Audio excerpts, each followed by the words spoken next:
सरकार 6 महीने से जिस तरीके से अन्याय कर रही है पूरे देश की जनता देख रही है। आप एक बात बताइए, इस लॉकडाउन में देश का हर कोई अपने अपने घरों में छिपा हुआ है, परिवार के साथ छिपा हुआ है, लेकिन देश का किसान, अन्नदाता, पलनाहार, अन्नदाता भगवान अपने घर परिवार छोड़कर इस बॉर्डर पे क्यों बैठा हुआ है? आपको सोचना होगा, ये सरकार को भी सोचना होगा कि किसान, अगर कृषि कानून शौक से लोग आंदोलन करते हैं, सरकार अभी भी सोचने को तैयार नहीं है। लेकिन सरकार से मैं एक बात कहना चाहता हूं कि जब मेन स्ट्रीम मीडिया कह रही थी किसान नहीं खालिस्तानी है, आतंकवादी है, पाकिस्तानी है, 6 महीने तक हो गए, अगर खालिस्तानी, पाकिस्तानी, आतंकवादी रहते तो भाग जाते पिछवाड़ा दिखाकर।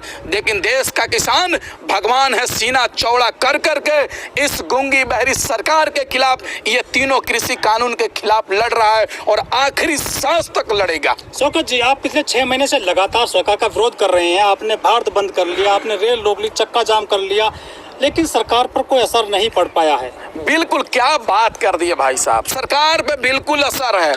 असर नहीं रहता तो बंगाल कैसे चुनाव हार जाती है मोदी जी?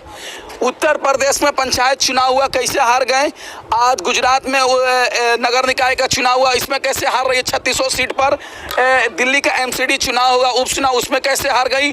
पंजाब में चुनाव हार गई। हर जगह तो चुनाव हार ही रही है। आप देखते रहिए ना, ये कृषि कानून के खिलाफ किसान आंदोलन मोदी जी का कब्र खोदेगी। अगर ये आंदोलन इसी तरीके से चलता रहा तो मोदी जी उसी कब्र में दफन हो जाएंगे, चुनाव हार जाएंगे। आप देखते रहिए ना, ये आंदोलन मोदी जी का कील साबित होगा। ये आंदोलन अगर किसानों की मांग पूरी नहीं होती है तो ये सरकार को भी बदलने का काम करेगा। ये किसान सरकार को भी उखाड़ फेंकने का काम करेगा। जो सरकार किसानों की बात नहीं करेगी, देश के आम नागरिकों की बात नहीं करेगी, वो सरकार को देश में सत्ता में बैठने की जरूरत नहीं है। किसानों की लड़ाई किससे है?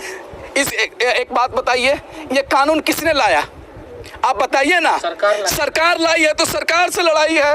ये जब कानून मोदी जी लाएंगे तो हम सवाल किससे करेंगे? लाल बहादुर शास्त्री से करेंगे। लाल बहादुर शास्त्री जी रेल मंत्री थे।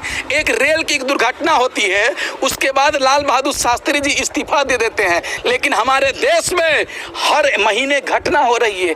रोड रेल में आपने देखा, लॉकडाउन में लोगों को काट दिया, उस समय रेल मंत्री इस्तीफा दिया। बिजनेसमैन को क्यों कर रहे हैं, क्यों गालियां दे रहे हैं? सुनिए ना, क्यों गाली दे रहे हैं? सरकार से लड़ाई आप?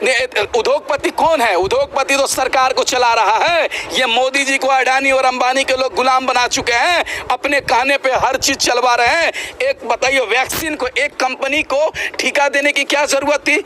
ऑक्सीजन प्लांट बनाने के लिए एक कंपनी को देने की क्या जरूरत थी? आज ना ही ऑक्सीजन प्लांट लगा देश में और ना ही देश के हर नागरिक को वैक्सीन मिला। अमेरिका अपने देश के नागरिकों को 88% लोगों को वैक्सीन दे चुका है। हमारे देश में 12% भी नहीं लगे हैं वैक्सीन। यही तो देश में चल रहा है। मोदी जी का पार्टनर, मोदी जी का चेला रामदेव बाबा कह रहा है कि ये डॉक्टर के चलते मर गए, ये दवाई के चलते मर गए। ठीक है, 10% डॉक्टर खराब है, लेकिन 90% 80% डॉक्टरों ने अपनी बिना जान को परवाह किए हॉस्पिटल में कोरोना पॉजिटिव लोगों को इलाज करने का काम किया। आप उसको गाली दे रहे हैं?